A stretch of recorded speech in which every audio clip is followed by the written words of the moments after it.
Are we live? We're live. All right.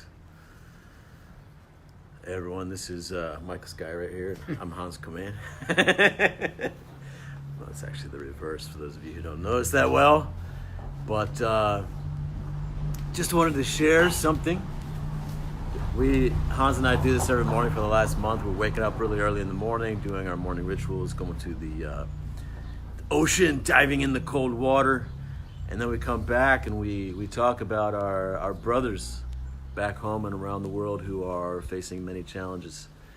And we talking about how we can reach them, who we can be for them.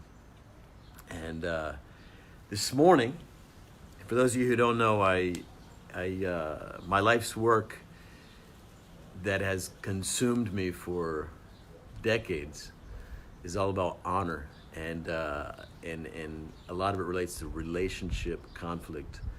But I was upstairs coming down for my morning ritual this morning. I saw Hans down here. He was on Hans, you're on your social media. And I'm imagining he's on Instagram and stuff like this. And he's not like focused. He's not like focused on the ritual and like serious, you know. And I noticed I was judging him. I was like, what a, like non-committed, whatever. And then I chuckled to myself as I remembered my work, and I thought, what is he standing for? And then it was obvious, he's standing for having a beautiful morning. And this is 100% in line with the rituals that you and I created. The intention is to have rituals so beautiful that they call you out of bed, they call you forward. So like you're 100% in alignment with everything that we're creating. And I'm up there judging you, right? Yes, between 7:15 and 7:30, as I make my breakfast and come and sit outside here, is the first time that I check messages and get up at 5:55 and go to the sea, do a wake-up ritual, work out, come back, clean up, do all that, and that's when I check it. And it's really part of the routine in a way, because I just check it, I don't reply, I want to see what's you don't have to explain yourself. No, I'm saying it's part of it and why it brings me alive. I look forward to it, and it's part of it. I want to talk about people, because Hans and I are here at the Brazilian beach, and one solution for guys watching, if you want to deal with maybe a girlfriend or wife who is nagging you a lot during these corona times, one solution would be they could come join us here in the beach house on the coast of Brazil. But if that's not an option for you, how do you survive? And obviously it's not just men dealing with their woman, judging them. There's also the man judging his woman, and the woman being judged by her man, and the man being judged by his woman. So there's many aspects to which we can get in trouble here. A lot of tension, especially now. I hear it from people. The cabin fever is high. People are in the same space for a long time, and it's very intense. And so all of this comes up even stronger. Clint, welcome, Clint. So maybe Clint is one of those guys. Clint, we're talking about how to deal with your nagging woman while you are locked down in Corona. So let's. This is for everyone. Yes, it is for everyone. But I'm just bringing it to my brother here. So this is for everyone. It's not just for guys being nagged by their women. Because I want you to explain it, because what I learned after I met you is this. I see three ways of listening to the other, more deeper ways of listening. And for years I thought that the greatest thing someone can do in their relationship to listen deeper is to suspend their judgment. So we go through this world and we have constant judgments and assumptions, and it's okay. This is how we know things. You assume something, you presuppose, you judge something, and then you prove them wrong and you change your mind. So it's okay.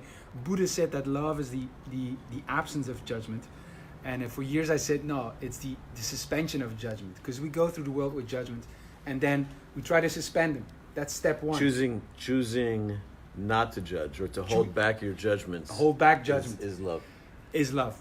And then I shifted into, love is actually empathy. Is the willingness to understand. Not only to not judge, but to understand, to walk the shoes of the other person.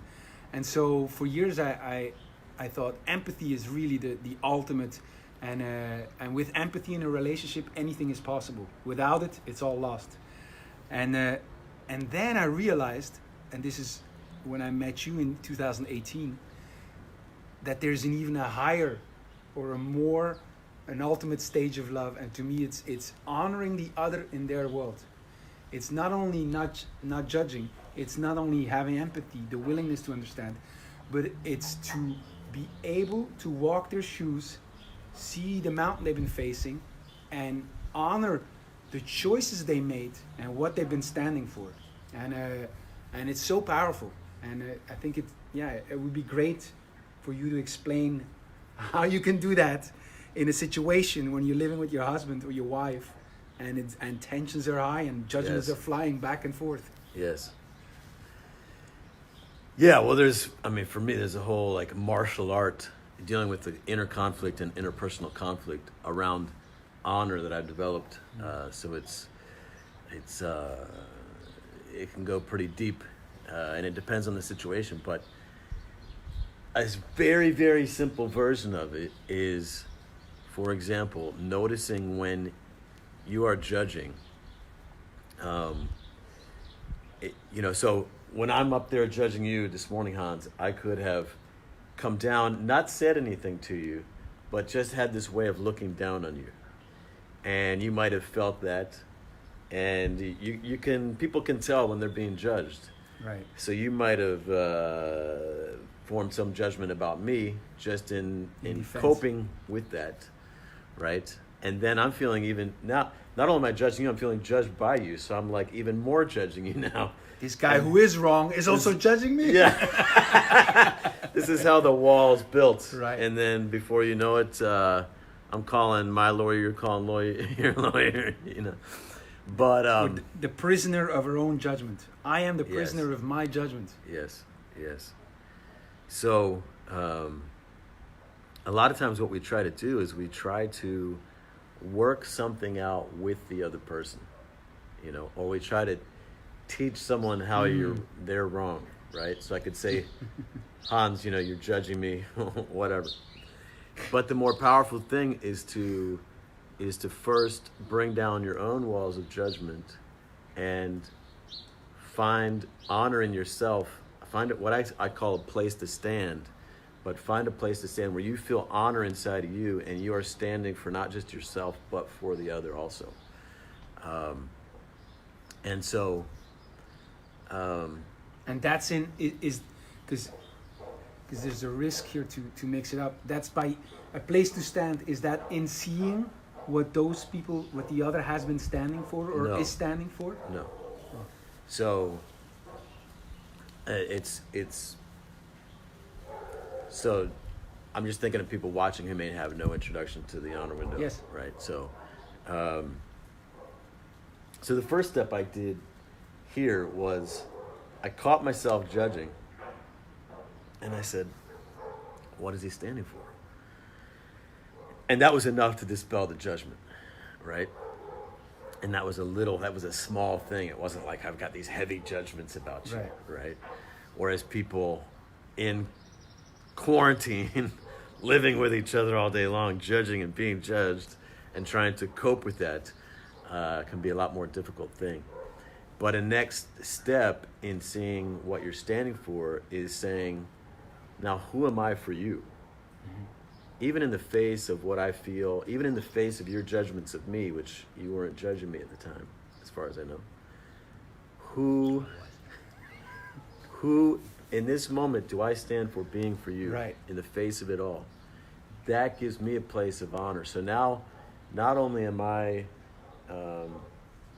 not judging you, not only am I empathizing with you, but and not only have I honored you inside of myself, but I found a place to stand where I feel honor in standing Yes. for you. Because people are new, I think this is very advanced. Yes. But it's brilliant because it shows, it shows how you could save your relationships by yourself. But I'm interested in the first step. When you're standing there and judging, what did you say? You catch yourself, and then you say, "What is he standing for?" Yes. What does that mean? Hey, Comyn, my Maasai warrior brother from Kenya, and Tom from Tom, you're in Thailand, right? Hope you guys are staying alive. What does it mean to catch myself? No, you say you catch yourself judging. Yes. And then you say, "What is he standing for?" Yeah, so I'm judging you, and I say, what is he standing for? And as soon as I kind of enter your world and realize what you're standing for, it immediately dispels the judgment. Right. Not to say that that always works, but for me, with that little small judgment, that was enough. But what do you mean by saying, "What is he standing for"? So, Is that it? Like, yes. what does he represent? What is important to him? What is his virtue? Yeah. What is it? Yeah, it's a great question. So, what value are you standing for? What person are you standing for? Who are you standing for being? Mm-hmm. Those are the three areas that I'll look to see what someone is standing for. Mm-hmm. So maybe we use an example that's a little bit more emotional, a little bit more difficult for people. Let's say, for the guys watching, I think it's mostly guys on both of our live streams here. Let's say your woman comes to you and she is, Hans, we could even use this example that you brought up recently. Hans works with men in relationship with women. So, a guy's girlfriend comes to him and she's upset that he's not committing. Right. And a lot of times to find, let's say... Well, she's trying to push him to commit. Yeah, a lot of times people don't confront us until they find anger, right? And then anger gives them the power to confront. And usually to find anger, they've already arrived at judgment. Right. Right? He's wrong. He's taken months out of my life, and he's not moving forward with this. He's taking the best time of my life. I'm going to confront that motherfucker. Right. Right? So then she finds the power. Now she has the power to come and confront you. And then she brings this, and you're like just watching TV or something. You're like, whoa, where is this coming from? You know? And the natural instinct is, because you feel attacked, to protect yourself. This crazy bee, this whatever, So you bring the judgment back. Now that's a natural defense mechanism. Right. Right? And then the judgment of and him. then you can engage in that in different ways. You can fight with her. You can run from her. You can block her out. You can try to be rational, but while internally still judging her, right? Which all of those solutions are not going to work very well as far as navigating this conflict with her. So, the honor-based approach would include you could do it one of two ways. You could start with, who am I for her, even in the face of what I feel right now? Well, when you're doing this, when you map this on, yes. What would happen is this. So I was speaking for the guys. The girl comes and says, "Oh, we've seen each other. Why are you not committing?" And he's judging her as like, "Where is this coming from? Is she crazy? Do women are crazy? They want to push me?" What he could do is try to understand where she's coming from, and if he would see, probably first, because you're feeling attacked in that moment. So you might have fear, you might have stress, you might have anger, you might have a lot of reaction potentially, right? And so first, I would start with remembering who she is for you, who you are for her. Now this is on a Facebook Live for people who don't have any background. Christina Nashipe, hey guys. Nashipe from Kenya. Here's what I see. Christina from Australia. Here's what I see. The same thing. We're talking about relationship conflict. in the times of being quarantined with someone else during the coronavirus? Like mapping on there, what would be very helpful in that situation if he could catch himself judging her. Is she crazy for wanting commitment, whatever? But if he could step away from that judgment and see where she's coming from and honor her in the way you just said, maybe she's been wanting this for a while and she's been building the anger and not wanting to share or being afraid of sharing, and now she's sharing that with me. That alone, if you would see that process, that would help. That would help for someone, a man, not to judge that woman that now comes to him. That would help because he could see where she's coming from, and he can honor her for it, and he can honor her for what she's trying to get at. Yeah, what I was going to say is even more powerful though is if you have a practice of if your relationship is built on honor, and you can instantly remember, right, in the face of feeling this, who I am for her. That's the most powerful thing. But aside from that, someone just listening to this for the first time, what you could do is contemplate, what is she facing and feeling? Right. And what is she standing for? So she might be feeling scared because of the corona stuff, and she might be seeing that you're just on the news the whole day and feeling like, and not knowing if you're important to her.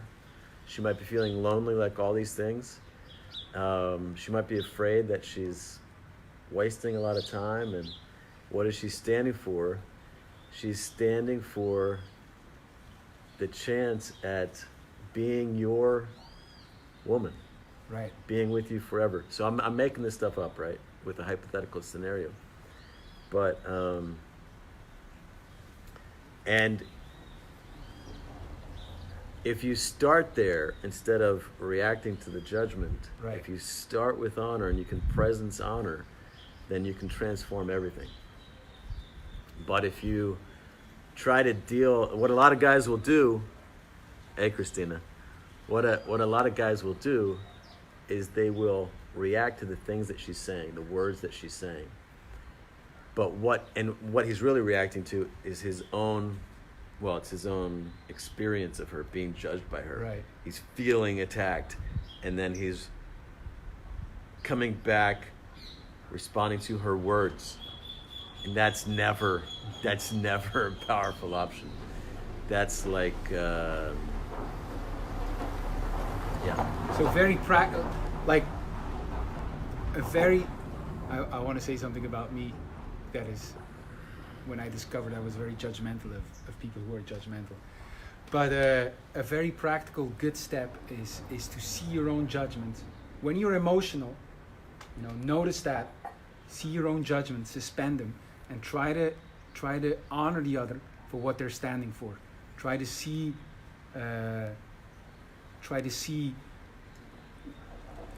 what are they standing for? What are they trying to attain? What is the mountain they're facing? What are they going through? And it will make discussions, or it will diffuse the tension instantly. Let's switch this around, right? Let's say the woman in this case, she's feeling maybe abandoned. She's feeling whatever she's feeling. Mm-hmm. She goes into judgment of him, and she's going to bring this to him now. Right. Oh man, it's so powerful if she can come to him with honor instead of the judgment.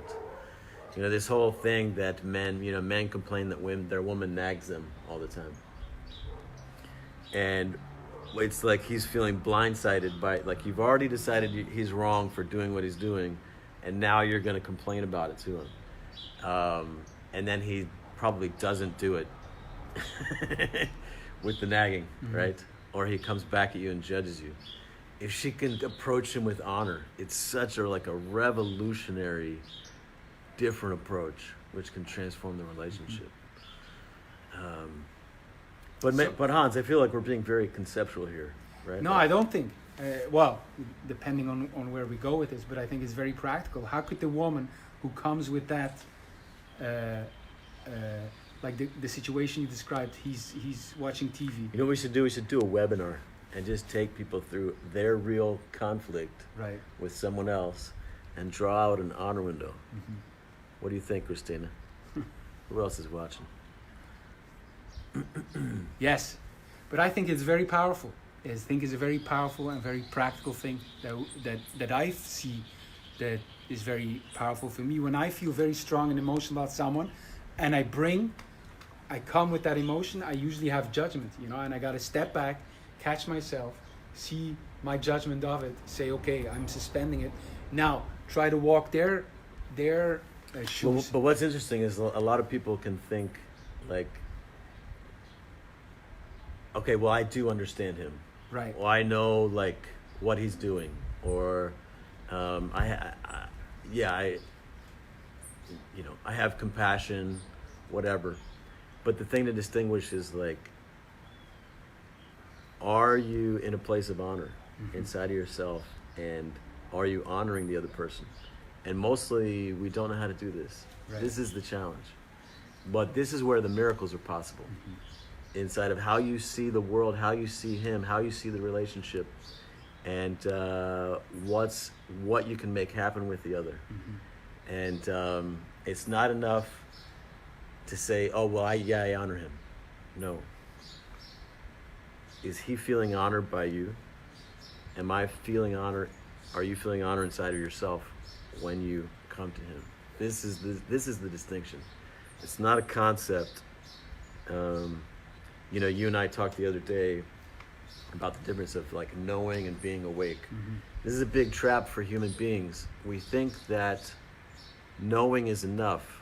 Knowing is never enough. It's not enough to know someone, to think that you understand them. And in this conflict situation, it's not enough to think that you understand the other person. It's, do they feel understood? It's not enough to say or think or know that I honor them. It's, do they feel honored by you? Do they feel honor in this moment when you come to them? Do you feel honor inside of yourself? That's the thing that really makes the difference. And that's Eliza. That's hard work. I last saw you in Thailand, Eliza.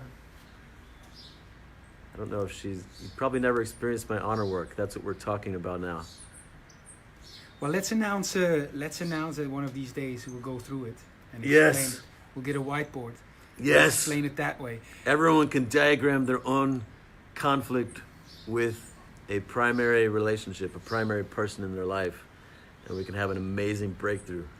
It's it's hard times. I hear a lot of people who are discovering, a lot about their relationships. I always said one day when it comes to getting to know the other, 1 day of travel equals 2 weeks of living together, equals 3 months of dating. And a lot of people are living intensely together now. So it's a great opportunity to get to know each other very well. As we wonder how many people are going to die of coronavirus, I wonder how many relationships will die because of the judgment virus. Right. Right. Being locked in together. I propose that. We'll do that one of these days. And talk more about it. Yeah, let's do it within the week. Okay. That's my promise. What All time right. is it, Hans?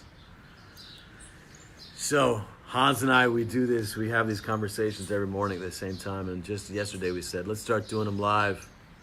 So, yesterday was our first one. If you have any questions, you could put them underneath. And then maybe we deal with them. If you ever want to come on these talks, maybe we can deal with a specific situation. So we'll do this again tomorrow at the same time.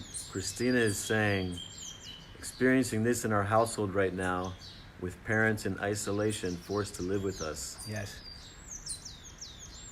Christina, give us an example of what's going on there. What you're facing. Tom says, brothers to a different mother.